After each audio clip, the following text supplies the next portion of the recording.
Assalamualaikum warahmatullahi wabarakatuh. Jumpa perdana di channel Satria Kembara. Pemirsa, oke.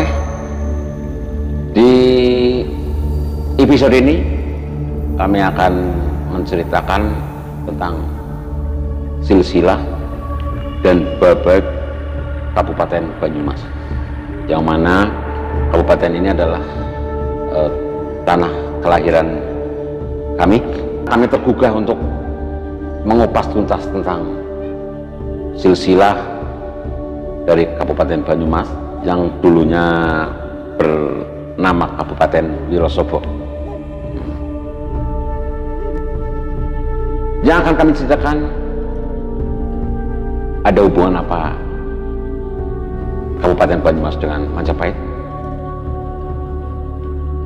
Untuk itu, marilah kita ikuti bersama kisah tentang silsilah Kabupaten Banyumas, hubungannya dengan Majapahit.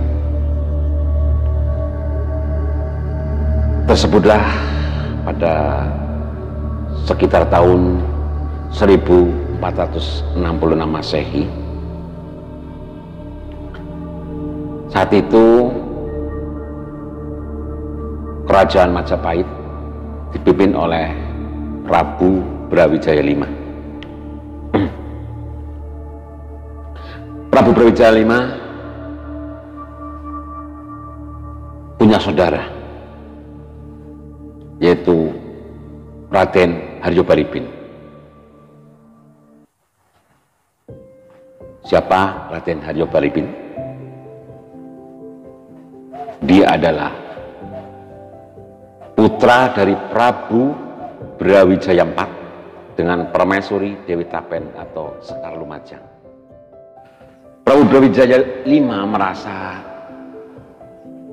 iri dengan Raden Haryo Baribin. Kemudian mereka atau Prabu Brawijaya V punya rencana untuk menghabisi Raden Haryo Baribin.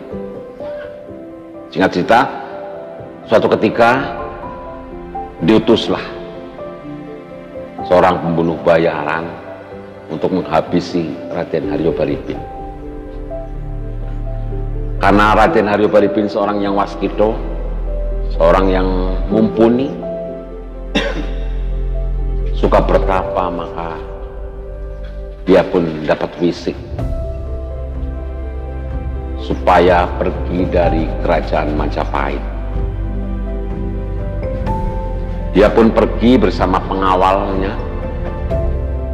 beberapa orang pengawalnya diajaknya yang setia dengan Raden Haryo Baribin. Beliau tidak membawa apa-apa, hanya membawa sebilah keris. Dalam bahasa Jawa itu diwung.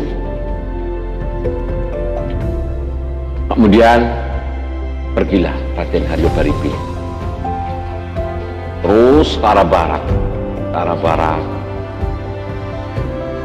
kemudian dia singgah di daerah Keleng, di rumah kami tua, yaitu Ki Ageng Keleng, yang sekarang ikut Kawedanan Kuring, Kabupaten Kebumen. Setelah bermalam di sana, beristirahat, kemudian Raden Haryo Baribin bersama pengawalnya melanjutkan perjalanan dengan diantar ke perbatasan oleh Ki Ageng Keleng. Suatu ketika Raden Haryo Baribin sedang beristirahat di ladang timun bersama prajuritnya. Belum lama beristirahat, tiba-tiba pasukan utusan dari Prabu Brawijaya yang untuk menghabisi beliau datang. Serta-merta Raden Haryo Baribin pun masuk ke hutan, bersembunyi di bawah semak belukar. Setelah itu, prajurit yang mengejarnya pun menghampiri. Tapi aneh apa yang terjadi. Raden Harjo Paripin yang bersembunyi di bawah semak-semak tidak bisa dilihat oleh sang prajurit yang mengejarnya. Dan anehnya lagi, di atas semak-semak ada ayam malas atau ayam hutan sedang bertengger dengan asiknya. Prajurit itu pun berkata, "Prajurit, ya Tuan, kau lihat Baripin?" "Tidak Tuan. Tadi saya lihat dia masuk ke hutan. Tapi Tuan lihat sendiri. Di sini tidak ada siapa-siapa. Dan ayam hutan yang bertengger di situ. Kalau Harjo Paripin masuk, pasti ayam itu sudah kabur dan terganggu oleh Harjo Paripin. Baiklah, kita pergi." Begitulah. Akhirnya prajurit pun pergi kembali mencari Raden Harjo Paripin. Kemudian Harjo Paripin keluar bersama prajuritnya. Sebelum melanjutkan perjalanan, beliau berkata dengan bahasa aslinya, "Sutembe turunanku, hojo ono kang podo nandur timun wulan. Awit timun wulan iku mau meh gawe bilaiku." Dalam diterjemahnya, turunanku, suatu saat nanti jangan ada yang menanam timun bulan, karena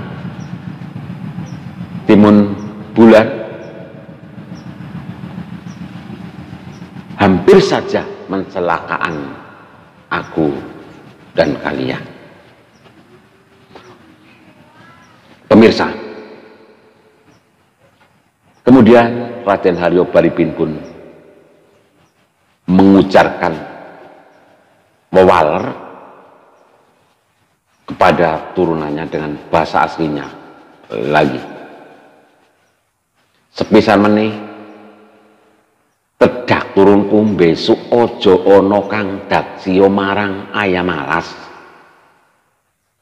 Awit ayam malas wau wis nulungi panjenengan ingsun." Artinya, turunanku, jangan ada yang menyakiti atau membunuh dengan keji terhadap ayam hutan. Bagaimanapun ayam hutan telah menolong jiwaku dari serangan prajurit yang mengejarku. Kemudian Raden Harjo Paripin beserta prajuritnya melanjutkan perjalanannya. Hari demi hari. Namun sebelum melanjutkan perjalanannya, daerah yang tadi untuk bersinggah atau daerah yang mana terjadi peristiwa yang luar biasa, di daerah itulah Raden Harjo Paripin memberi nama Desa Ayam Malas sampai sekarang di pesisir selatan Pulau Jawa.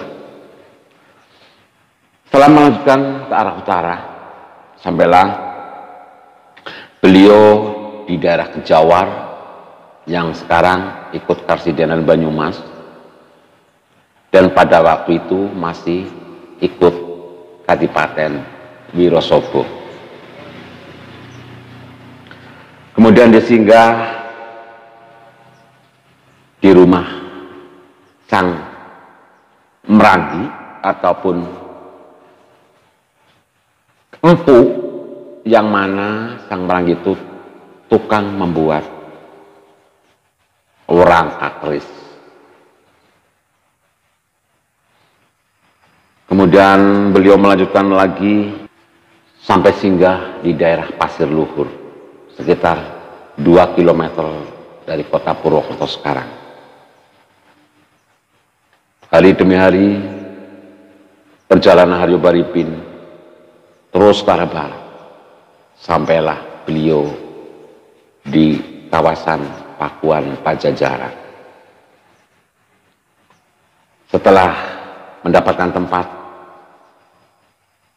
di sebuah lereng, dia terus bertapa dan bergelar Raden Haryo Baribin Pandito Putro. Demikian pemirsa, untuk season pertama tentang Haryo Baribin yang ternyata berasal dari Majapahit. Ada hubungan apa dengan Kabupaten Banyumas? Ikuti terus channel kami.